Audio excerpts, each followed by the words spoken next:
रावाड sir काय सांगणार? छगन भुजबळ सारखा नेता या मंत्रिमंडळात नाही, सुधीर मुनगंटीवार यांना पण डावलण्यात आलेलं आहे.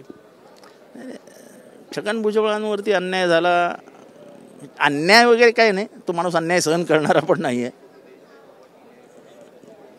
तो म्हणजे फणफणून उठणारा नेता आहे. आणि त्याच्यामुळे ते ज्या पद्धतीने त्यांना बाजूला करण्यात आलं हे आश्चर्यकारकच आहे. आणि का त्यांना बाजूला केलं हे काही कळत नाही. काय वाटतं म्हणजे शरद पवार गटातून बाहेर पडण्यात त्यांची ही महत्त्वाची भूमिका होती. आता ते परत जातील असं वाटतं? इतक्या मोठे ते कुठे जातील, काय करतील हा त्यांचा प्रश्न आहे. पण एक कार्यकर्ता म्हणून आणि त्यांची कारकीर्द लहानपणापासून मी बघतो. 1985 साली जेव्हा ते पहिल्यांदा माझगावमधून निवडून आले, शिवसेनेचा महाराष्ट्रातला पहिला आमदार, एकमेव आमदार 85 ते 90च्या काळातला. आणि त्यांनी जे काय रान उठवलं होतं विधानसभेमध्ये, मला अजूनही आठवतं की 288 भूखंडचं जे प्रकरण होतं त्यामध्ये त्यांची भूमिका, त्यांनी आणलेले बॅनर्स आणि 7 दिवस बंद पडलेलं सभागृह, हा इतिहास कोणीच विसरणार नाही. आणि ह्या इतिहासाची आठवण काढताना मी स्वतः विधानसभेत सांगितलं की तुम्ही आमच्या संख्येची टिंगलटावाळी करू नका. माझ्या बाजूला छगन भुजबळ बसलेत.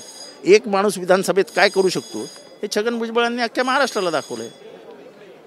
तेव्हा तर ते हे मंत्री होणार नाही होणार ह्याच्याबद्दल चर्चाच नव्हती. आता जेव्हा त्यांना काढलेलं आहे तेव्हा चर्चा सुरू झाली आहे. काय करणं असं वाटतं? वेगळा निर्णय घेईल काही? त्याच्याबद्दल काही मला बोलायचं नाही. ते वेगळा निर्णय घेतील नाही घेतील, पण त्यांच्यावर अन्याय झाला हे मात्र मी स्पष्टपणाने या ठिकाणी बोलू इच्छितो. शेवटचा प्रश्न माझा, शरद पवारांचे त्यांचे अजूनही जवळचे संबंध आहे छगन भुजबळ यांचे, समजा ते आले चर्चा करायला तर तुमचा आणि माझा काही संबंध नाही. ते शरद पवार आहेत, ते छगन भुजबळ आहेत, मी कुठे आहे त्याच्यात? ओबीसी चळवळीतला कार्यकर्ता. असं ओबीसी चळवळीतला कार्यकर्ता आहे म्हणून मी काही बोलेन अशातलाही भाग नाही. पण तो कार्यकर्ता म्हणून खूप महान आहे याच्याबद्दल माझ्या मनात खूप शंका. कॅमेरामॅन सचिन सयामसह गजानन माटे, TV9 मराठी, नागपूर.